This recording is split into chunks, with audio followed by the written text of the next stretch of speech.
Hello dear students, welcome back to my YouTube channel. Today we are going to discuss about the computers class 8 chapter 8 e-commerce. So let's start the discussion. First of all, we will read in this chapter the given topics like what is e-commerce, modes of e-commerce, advantages of e-commerce, system of payments in e-commerce, technologies of e-commerce, online news, social networking sites, online reservation, online shopping, mobile social network. So dear student, this chapter is so interesting because we are in the age of technology. So let's start the discussion. What is e-commerce? E-commerce क्या होता है? E-commerce को stand form अगर इसका देखें तो इसको बोलते हैं electronic commerce. You are aware of the term internet. आप इंटरनेट के टर्म से तो अवेयर हो हैं. Internet has many usages in today's world. आज की दुनिया में इंटरनेट के बहुत सारे यूज़ हैं. It has proved to be a boon in the world of business and commerce. अब बहुत सारे सेक्टर्स हैं जहाँ पे इंटरनेट जो है वो हमारे लिए वरदान साबित हुआ है. तो इसने प्रूव्ड किया है कि ये एक वरदान है पूरी दुनिया में बिजनेस के लिए और व्यावसायिक कार्यों के लिए, कॉमर्स के लिए. इलेक्ट्रॉनिक कॉमर्स जो है वो कॉमनली उसको जाना जाता है ई कॉमर्स से, और ये एक तरह का इंडस्ट्री है जहाँ पे buying and selling of product और services conducted over electronic systems such as the internet over computer networks. जहाँ पे प्रोडक्ट की खरीदारी और बिक्री होती है पूरे वर्ल्ड में इलेक्ट्रॉनिक सिस्टम्स का यूज़ करके, जैसे कि इंटरनेट और अदर कंप्यूटर नेटवर्क्स के थ्रू हम प्रोडक्ट्स की खरीदारी करते हैं और बेचते हैं. इलेक्ट्रॉनिक कॉमर्स जो होता है draws on technology such as mobile commerce, internet marketing, electronic data interchange and automated data collection systems. Electronic commerce जो है हाँ टेक्नोलॉजी जैसे कि mobile commerce, internet marketing, electronic data interchange EDI and automated data collection system पे काम करता है. Electronic commerce is generally considered to be the sales aspect of e business. Electronic commerce जो है उसको जनरली कंसिडर किया जाता है, माना जाता है कि ये जो है एक ई बिजनेस है. It also consists of the exchange of data to facilitate the financing and payment aspect of business transactions. इसमें डेटा का एक्सचेंज किया जाता है ताकि हम फाइनेंशियल और अदर जो पेमेंट्स ट्रांजेक्शंस हैं बिजनेस के लिए वो हम इजीली कर सकें.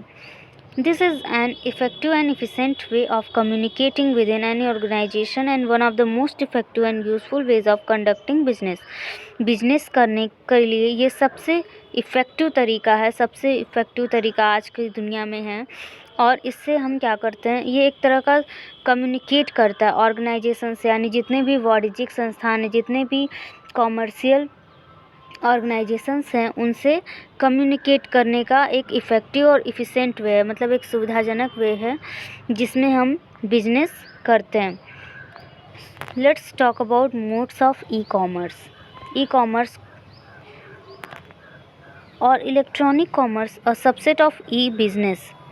ई बिज़नेस का एक सबसेट है ई कॉमर्स, और इसमें क्या होता है, is the purchasing, selling and exchanging of goods services over computer networks. Computer networks पर हम परचेजिंग करते हैं, सेलिंग करते हैं, या फिर गुड्स यानी वस्तुओं की एक्सचेंजिंग यानी कि एक्सचेंज भी करते हैं वस्तुओं का. थ्रू विच ट्रांजेक्शन्स और terms of sales are perform electronically. जिसमें जो ट्रांजेक्शन है, जो भुगतान है, जो लेन देन है, या फिर जो terms of sale are perform, जो भी बिक्री की चीज़ें हैं वो इलेक्ट्रॉनिकली परफॉर्म की जाती हैं. Let's talk about B2B, business to business. Companies doing business with each other such as manufacturers selling to distributors. Companies जो एक दूसरे के साथ बिजनेस करती हैं, जैसे कि मैन्युफैक्चर जो होते हैं वो सेल करते हैं डिस्ट्रीब्यूटर्स को. और जो होल सेलर होते हैं वो सेल करते हैं रिटेलर्स को। तो बिज़नेस टू बिज़नेस में कंपनीज़ जो हैं वो एक दूसरे से बिज़नेस करती हैं और इसमें जो प्राइसिंग होती है वो बेस्ड होती है, यानी कि आधारित होती है क्वांटिटी के ऑर्डर पे, यानी ऑर्डर की जो क्वांटिटी होती है उस पे प्राइसिंग बेस्ड करती है। तो इस तरह से कंपनी एक दूसरे से बिज़नेस करती हैं। अब बात करते हैं B2B बिज़नेस की, यानी business to customer. Businesses selling to the general public typically through catalogs utilizing shopping cart software. Business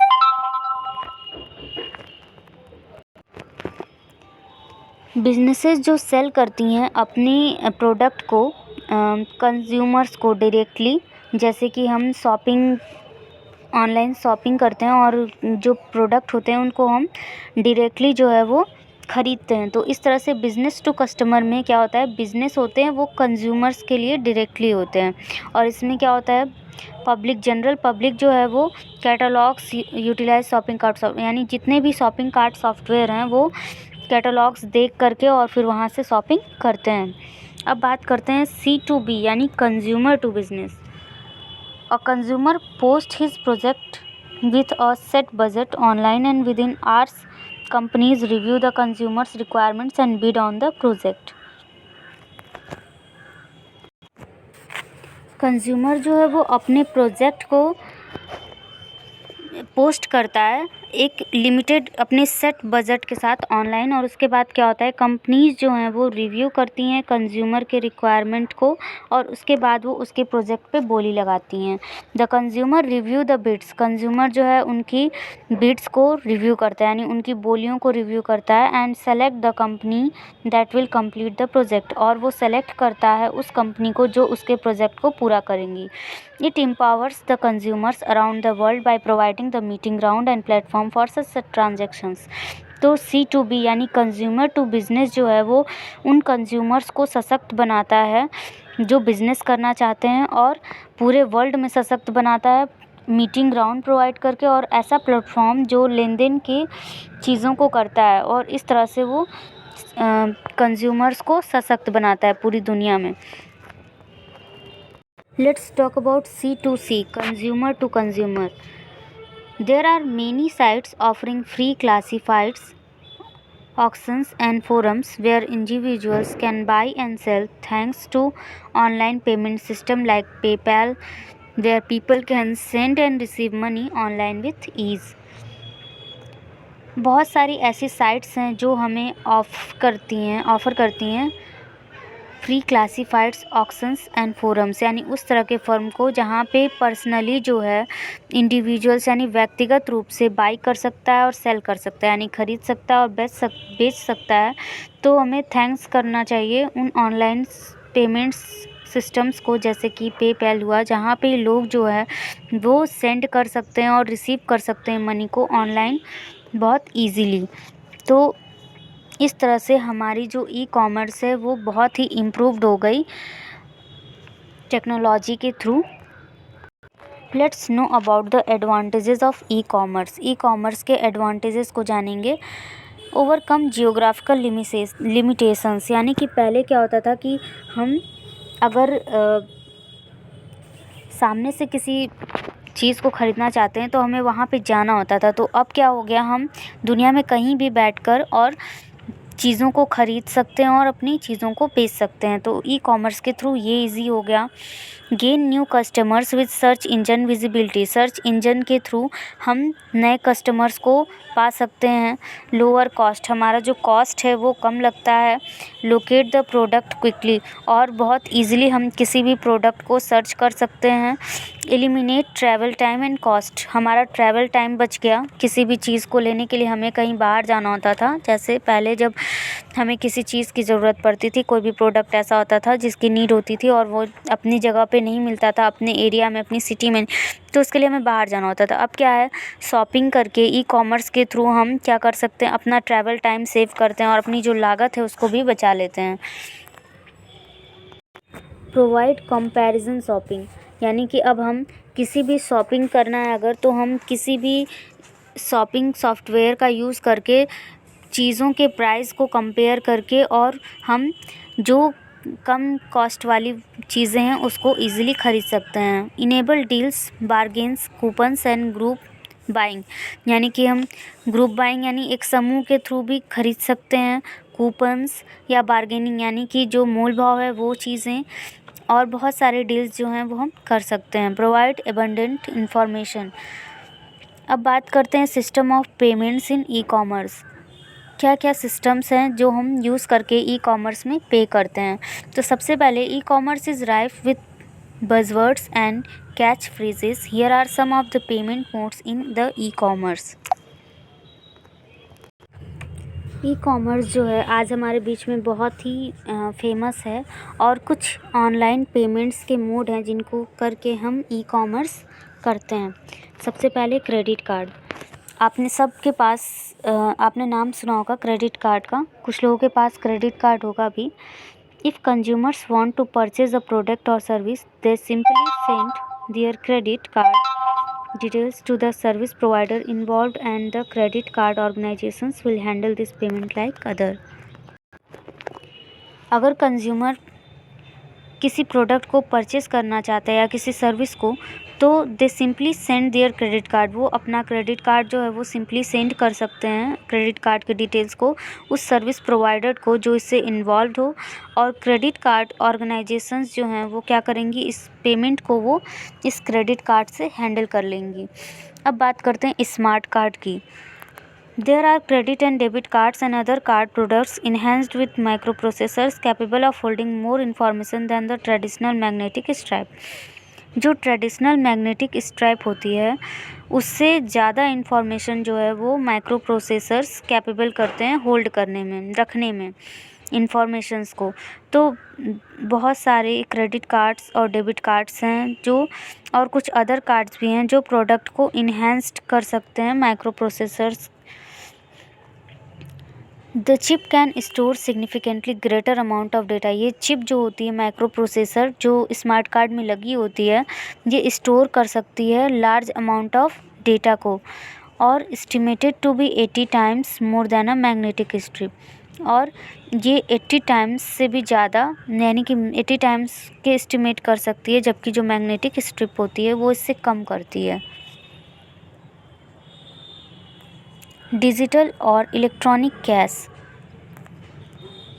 digital और electronic cash also called e cash, इसको ई कैश भी बोलते हैं। Refer to any of several schemes that allow a person to pay for goods और services by transmitting a number from one computer to another.